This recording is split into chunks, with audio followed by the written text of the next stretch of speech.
We are a little bit more than halfway through our fall camp position previews here on TSOW, and the fall camp start date is getting ever closer, late July and early August. And this pairing that I'm going to get to here, I think this might be my favorite pairing on offense and defense that I will do in these fall camp position previews. Let's start first on the offensive side of the ball. The guys that are the decision makers, the guys that are the signal callers. We are getting to the quarterbacks today. No pressure, no big deal. All the expectations that are for this position is you got to be a Heisman Trophy finalist. You got to get to New York City. You got to engineer one of the top offenses in college football year in and year out with one of the best offensive coordinators and maybe play callers in college football in Will Stein. This, Bo Nix in 2023, Dillon Gabriel in 2024.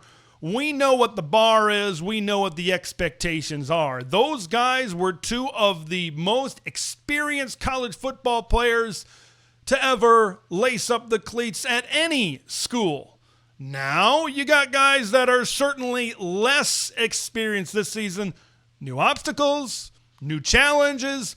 Things are a little bit different at the quarterback position entering this 2025 season, but more on that a little bit later on in this segment. It's not complicated when you look at additions and subtractions. It's one in each column. Of course, Dillon Gabriel, you knew that he was going to be a one-year rental, transferring in from Oklahoma. Did a really good job leading Oregon to an undefeated regular season and a Big Ten championship and a trip to the college football playoff. What's your addition? It's Akili Smith Jr., the four-star quarterback out of the San Diego, California area. Of course, the Oregon football legacy from Akili Smith. What does this room consist of now? It consists of Dante Moore, a redshirt sophomore, Austin Novosad, a redshirt sophomore, Luke Moga is a redshirt freshman, Akili Smith Jr. is a true freshman, Brock Thomas is a true sophomore, Ryder Hayes is a redshirt freshman. First storyline is not necessarily the battle for quarterback one, but you know we're going to be talking about that. But how does the staff approach a lesser experienced quarterback? This is how I open the segment. Nix and Gabriel, not after they played at Oregon, but before they played for the Ducks, had a combined 7 years of starting experience. You had guys that had been, Bo Nix had been through SEC defenses. Dillon Gabriel had been at Oklahoma. He'd been at UCF. They've been in big games, right? They've been in big atmospheres. So they were kind of ready to hit the ground running. They had an understanding of really what multiple years starting in college football was like. Oregon does not have that. So they kind of had a little bit of a head start with those guys. Now, how does the staff approach having a little bit of a more inexperienced guy? We know the quarterback battle is going to be between Dante Moore and Austin Novosad. Now, Dante Moore, of course, transferred in at the beginning of last season. He was extremely mature, not something you see very much of, but he sat for a year. He learned within Will Stein's offense. He learned under Dillon Gabriel. I think that is going to be tremendously valuable to his development, potentially as the starting quarterback, certainly for this team. It's a new challenge.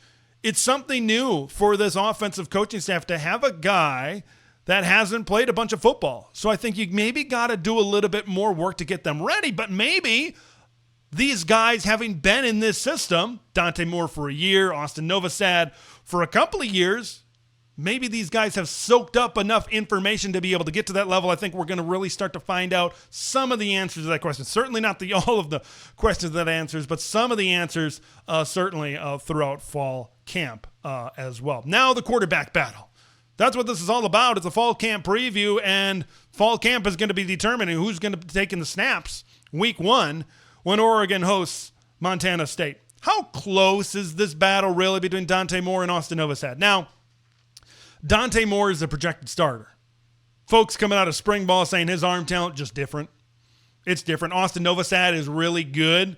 And if Dante Moore does indeed win the quarterback battle, Austin Novosad is going to be as good of a backup quarterback option as there is within college football, which you love to hear. But If Novosad really pushes Dante, does that mean Dante Moore isn't as good as maybe we originally thought? Or has Austin taken just significant steps up and you've got two potentially all-conference quarterbacks on one team? I'm very intrigued to be, if that is the case, why is that exactly the case? I think, what am I hoping for out of this quarterback one battle? I'm hoping for Dante to establish himself. I'm not trying to push Austin Novosad certainly down the ladder, and I'm not saying, hey, I hope that he isn't as good. I want everybody to be as good as they possibly can be. I just want Dante to be otherworldly. I want Dante to prove, to be like, oh, yeah, no doubt, he's the leader of this team. That leadership mentality that you really want to see. I think you've seen that certainly from Dante Moore throughout this offseason. I think you really want to see that solidified during fall camp, have him take full control of this offense, whether the coaches communicate that or not within the building, within practice. I think that's what you want to be able to see. So when you get to game one, you know exactly who the leader is. You know exactly who the starter is going to be. Going further down the room and down the depth chart, I think that, the battle, of course, QB1, that's what everybody's going to be talking about, but keep an eye on this QB3 situation. Luke Moga had a hell of a spring game. The redshirt freshman played extremely well, showcasing his mobility, of course, his legs. That's kind of the big thing about Luke Moga and his ability to kind of run outside the pocket and create plays with his scrambling ability. But I think, compared to last year's spring game, I think he showed a big improvement throwing the football. Then he can also put the ball on a dime as well. Like Luke Moga was in that conversation as certainly one of the MVPs of the spring game. You have Achilles Smith Jr. And this battle, I think, between these two guys could maybe set the tone and maybe start to set the stage of, like, what does quarterback start to look like in maybe a post Dante Moore or a post Austin Novosad. We know we got 2026 Bryson Beaver is coming in as well. So I know we got a ways to go certainly until that happens. But this is kind of the start. This is kind of the proving ground of who's going to be in that QB3 type of battle. Personally, I tend to favor Luke Moga a little bit with his experience last year. Certainly there is going to be a red shirt that is going to be slapped on Achilles Smith Jr. As well this season. But that is another battle that I am really intrigued to watch. We know the quarterback is the most high-profile position in football. Oregon has extremely high expectations. Battles aplenty, I think, within this quarterback room within fall camp.